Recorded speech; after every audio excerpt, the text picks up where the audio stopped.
Hey, good people, welcome back to my channel. My name is Zorina. So, we are going to end the relationship series talking about those relationships that you have at work. And I know relationships at work can be a good thing, and relationships at work can be also very stressful. And so I want to just, address those relationships. And I'm using that word loosely. More so, they may not be true relationships that are outside of work, but you have to interact with your managers and co-workers and business partners. And I've mentioned in several videos back that I work in corporate America and have been working in corporate America for my entire working career. I've worked at very large companies and that are across, several states or in other countries. And so being able to build relationships, key relationships with your business partners, with your team, and with your manager is important for the success of your career. But it also can be very difficult at times. And so I want to just address some of those issues, and I will be completely transparent with you that I have probably had, on the positive side, some great relationships with coworkers and business partners, as well as a few managers as well. But then there's always those that are on the other side, right? That challenge your very day, the whole day. And if you're not careful, you can take that stress from work straight over into your personal life. And that's when you're going to end up with that conflict of, you know, especially if you're married and you have a family and you have children and work is stressing you out, your manager is stressing you out, the responsibilities are stressing you out, and now you have to go home and try to compartmentalize all of that pressure so that you can be a husband, a wife, or a parent. And so I just want to encourage you that, you have to have God, even especially in the working atmospheres that we are dealing with now, not just in corporate America, but it's probably everywhere. Um, I don't think I've ever seen such narcissistic personalities as I have seen within corporate America. I don't know if it's on the rise. I can definitely say that when I was in my 20s and 30s, that it didn't seem as if relationships at work were as difficult. But I will say that the older that I've gotten, and as I have moved up within corporate America, whoo, it is like the battle of the fittest. And trying to navigate that space and managing your own emotions in that space, you need God. And that's there's no two ways about it, because everything you're thinking and feeling you cannot always say. And I will say, if you're a manager, if you have a leadership role, be kind to people. Don't use your authority to wreak havoc on someone's life, because you don't know what people are dealing with outside of work. You don't know what type of pressures that they have on them. And I believe that we are now living in a society where people are not as caring about people. People don't seem to genuinely care about how they treat people, and it seems like there's no repercussions for those in authority. We see it all the time on the news that people with that have any type of authority They are starting to use it to almost put people in bondage.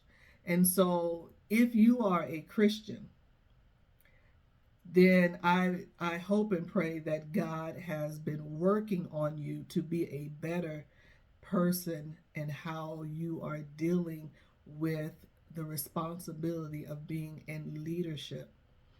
And I want to, I have a Bible verse or verses that I do want to mention as we, keep talking.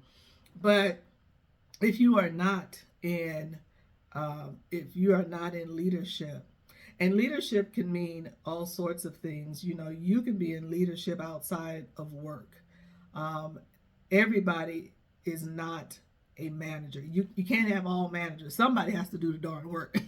And a lot of times the managers are busy, but they're doing probably more administrative work, probably doing more things that are in line with strategic planning and things of that sort. And also should be, definitely mentoring their team. But I also want to talk to those that are just, the workers, the people that, are keeping the lights on and are turning the lights off even, that are doing the task. And I will be honest with you, I think ever since the pandemic, um, work has become a stronghold for a lot of people in their lives. And on one side, you have to work so you can eat, you have to work so that you can have a roof over your head. But going to work and dealing with the managers and leadership, sometimes, not at all companies, and so please understand that I do know that there are some companies that really put um, a responsibility on leaders to be good leaders, that make them take classes and soft skill classes, and just learning how to deal with people at their different levels, as well as people at different skill sets. So I do understand that, but there are also some companies that are not holding leaders to the fire, and making them walk the walk that they're supposed to. And so, if you're a Christian, then I pray that God has dealt with you wisely in regards to being a better leader, or remove you, because one bad leader can really wreak havoc on several people, on a whole team. And then you start losing people, and we all know that people don't leave companies, they leave bad managers. And so, if you have any internal issues, emotional issues that you haven't dealt with, um, and if you are self-aware, then you know that there may be things that you need to address, um, and get help on that would not only help you in your personal life, in those relationships, but also at work when you are dealing with coworkers. And I do understand that everybody that may be on your team may not be easy to work with or easy to deal with. I understand that, but I will definitely say that you know figure out a way to utilize that person for the skills that they do bring to the table, because we are all made different, and we all have different skill sets. And if one person is good at one thing, doesn't mean that the other person is also going to be good at that. So find a way to utilize that person and their skill sets if possible. And if not, is there a way to backfill a role on another team, perhaps, that could utilize this person, and then that person succeed, instead of just um, isolating them, or letting them go. So, I definitely want to speak to people that are in leadership roles and the responsibility that demands on you. And I know it's not an easy demand, but it's very likely that you chose to be a leader, that you probably accepted that responsibility. And so don't take it lightly, because we are seeing in the news on a consistent and regular basis that people in authority are abusing people, and at all different levels. So make sure that you are not one of those people, because God ain't playing with people no more. God got tired of being sick and tired of the foolishness going on in this world. And he is about to start handling people. Okay? So be mindful of that. But I'm not going to go any further on that, because if you're watching my video, I believe that you are not this person. So I want to talk about or read, and I think I mentioned this in a previous video, the parable of the talent. And this is in the book of Matthew in chapter 25. And it starts in verse 14. And it reads as, "For it is like a man who was about to take a long journey, and he called his servants together and entrusted them with his property." Okay? So leaders, you're leaving, and you're leaving some responsibility to your people. "To one he gave 5 talents, to another 2, to another 1, and each in proportion to his own personal ability. Then he departed and left the country." Okay, so he has given responsibility to the workers, right? With an expectation that they're going to do something with the talent that he gave them, the responsibility of what he's put in their hands. And so I'm going to skip down. You can read this in your free time. It is chapter 25, verse 14, and it goes on to about chapter 30. But around in chapter 20, the master, he comes back, and he who had received 5, so I'm skipping down to verse 20. "And he who received 5 talents came and brought him 5 more." So this person doubled his talents. And saying, "Master, you entrusted me with 5 talents. See, here I have gained 5 talents more."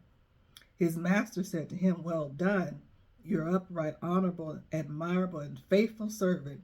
You have been faithful and trustworthy over a little. I will put you in charge of much." And so this particular individual got the most talents. It was 5, 2, and 1. And so this particular servant had 5 talents, and he, brought back 5 more. And the master was very pleased with what he had done, and called him honorable, admirable, and a faithful servant. Now, of course, these are biblical terms, and we're not servants, and we don't have a master. But we're going to call him a manager and the employees or the team, right? And then so the servant that had 2 talents came forward, saying, "Master, you entrusted me with 2 talents. Here I have gained 2 talents more." His master said to him, "Well done, you are upright, honorable, admirable, and faithful servant. You have been faithful and trustworthy over a little. I will put you in charge of much. Enter into and share the joy, the delight of the blessedness which your master enjoys." Okay, now here it goes. Now here's the plot twist. Now, the servant that had 1 talent, he who had received 1 talent, verse 24, also came forward, saying, "Master, I knew you had to be a harsh and hard man, reaping where you did not sow, and and gathering where you had not um, widowed the grain. So I was afraid, and I went and hid your talent in the ground.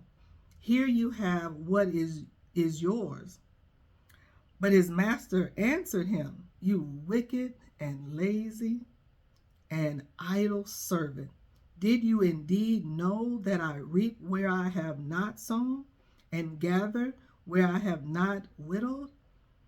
Then you should have invested my money with the bankers, and at my coming I would have received what was my own with interest.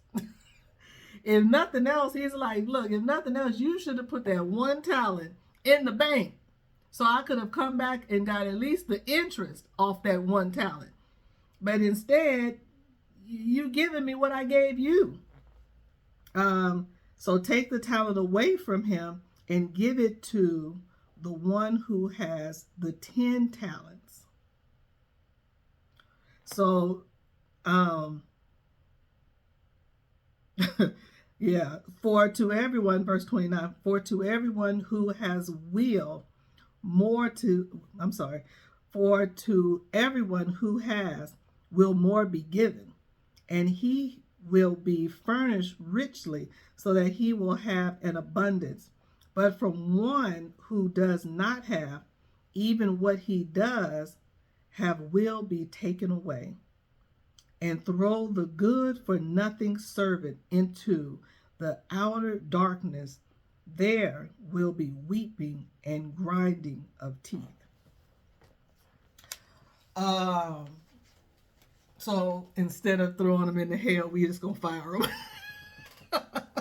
But that was the parable of the talent, ending at verse 30.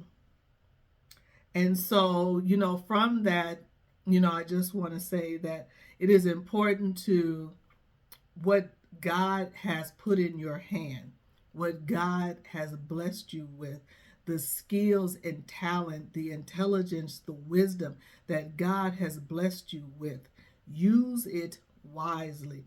Use it so that, because God is the one that prospers. It is not your job. It's not your job. In the natural, it looks like it's your job that's promoting you. It's your job that's giving you, an increase or a new title. In the natural, that's what it looks like. But in the spirit realm, it is God that has given you the wisdom and the knowledge to know how to do what it is that you do skillfully. And if you are given only one talent, based on, what the Lord may see and deem you fit for, be a good steward over the one so that God can see that and bless you with more. A lot of times, especially, now in this society of, what's the word? The entitled society, right? Those that feel that they deserve what they get without putting out any form of energy, any form of, work. They just want to get, so, in verse 30, he's like, throw them away, basically throw them in hell, because that's what it says. It's will be, throw them in the outer darkness where there will be weeping and grinding of teeth. Which, it's one of those where it just says that you're lazy and you have no ambition, you have no drive, you have no insight, you want much for little. And it doesn't work that way. God wants you to work. Work is good. Idle hands is of the devil. Like, the devil will come and put something in your hands if you're not using what God has blessed you with, what God has given you. And God gives us all some form of wisdom and knowledge. And he says, if you don't have wisdom, ask for it. God wants to bless his children. Christians should look blessed, and not just outwardly, but spiritually. In the natural, we should be blessed. And we should have the things that are needed, not just so that we can walk around and look shiny and flossy, but because we should be blessed to be able to bless others. That is the reason. That is the sole reason God is going to bless his children so that we will turn around and bless others. It is not for you to keep and hoard. It is not for you to take your one talent and dig it in the dirt and save it. It is for you to multiply it so that God sees that you are honorable, so that he can bless you with much more. And so, I want to give you that when you're dealing with work and when you're dealing with, you know, because I know after the pandemic, a lot of people just don't even want to go in the office anymore. People don't want to work. People are tired. People are frustrated. And I believe that's because a lot of leaders have become very, not all of them, but a lot of them have become almost like masters. And you are a servant, and you feel probably like you're in bondage. And it is stressful because you want to walk away, but you can't afford to just leave your job. And the world is getting harder, and that's why you need Jesus. That's why you need that relationship. That's why you have to stay under the wing of the Lord. You need to be in him. You need to be under him. You need to be reading his word. You need to be talking to him, because God can give you wisdom on how to even get out of a bad situation, on how to navigate that situation. God can remove people that are not treating people right. So, you know, I can't say enough about how every relationship, whether it's a close knit relationship, a parent to a child relationship, husband and wife, or co-workers and or managers, that all of these, you need Jesus.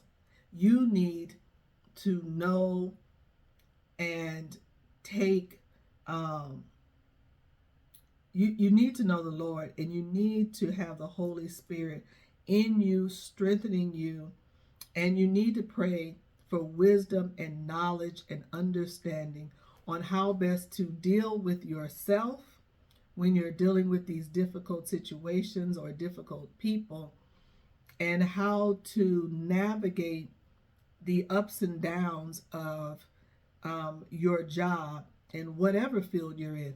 The world is getting really tough right now, and there's a lot of companies that are laying off. And so you need God more than you will ever need anything else. We are in the days where God is needed like the breath in your lungs and the food that you eat. You need him daily. And you need to understand that you will not be able to make it in this world in the direction that this world is currently going in. Um, you can't even watch the news without almost getting anxious, between the banks and the train derailments and the fires and, people dying. It is a lot. It's a lot. And then you still have to go to work. So you need to make sure that you have a very intimate relationship with the Father. And when you're driving into work, you're talking to the Lord. When I'm at work, I have on earbuds and I'm listening to something that's feeding my spirit. I keep I keep my spirit full as often as much as possible. I make sure that I keep my ears and my eyes focused on God, because all around me, everywhere, is some form of destruction. And, whether you watch it on the news or you hear a coworker talk about their situation, or you hear about a friend and their situation, or even in your immediate family, you know that there is sadness and destruction everywhere. And to keep yourself mentally grounded, you have to stay close to the Father.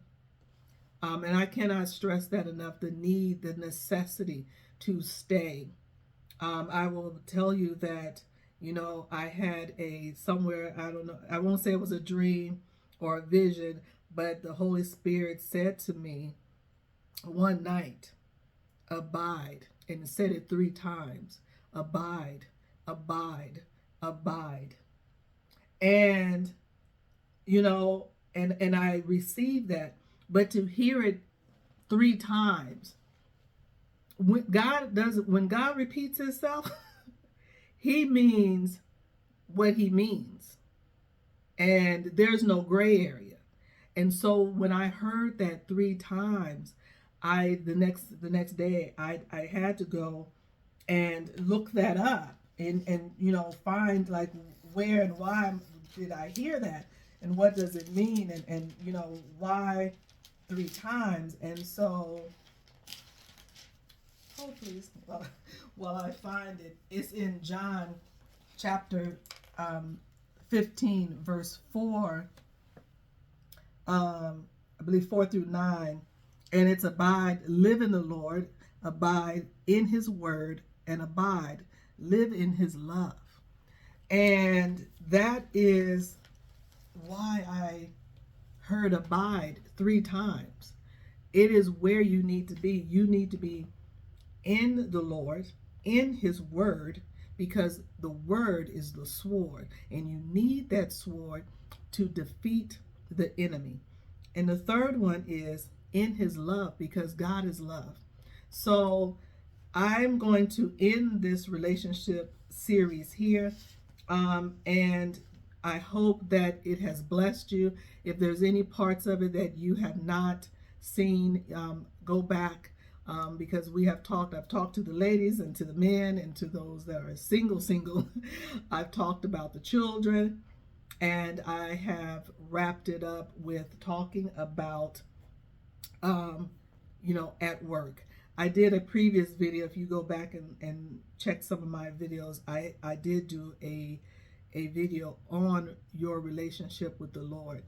And I want to also mention that there is a video, if you go to my series of videos, you will see there's a video that's called an invitation. And in that video, I am asking you to, if you are not a Christian, that you make a decision today, because it's now time. If anybody asks you what time is it, it's now. Now is the time to come to the Lord, to come into the family, to let God into your heart. He will do amazing things that you cannot do for yourself in your best ability. What God can do with you and through you will absolutely amaze you. So please check out my video that's called an invitation. And that invitation is for you to come and give your life to the Lord. I want to also mention that my website is open. You can go to my About page and click on the link that will lead you to my website, where I offer faith-based coaching, life coaching, career coaching, and I also do mentoring. And if you just need somebody to help you with your spiritual walk, to stay focused on the Lord and to make it through your wilderness season, or your season of isolation, or your season of being single, I would love to partner with you and to help you in that endeavor. But I am going to leave you with that. I hope you've enjoyed this series. I have enjoyed talking to you in regards to it, because I believe that relationships are necessary, and they are, and God blesses the relationship. Jesus had relationships. So if the Lord had relationships, And he had even those that were very close to him more so than others, then he will bless those relationships that he wants you to have as well. All right. So I'm going to stop, leave you with that. We are here at 30 minutes. Oh my goodness. But anyway, be at peace. God bless. And until the next one, enjoy. Bye bye.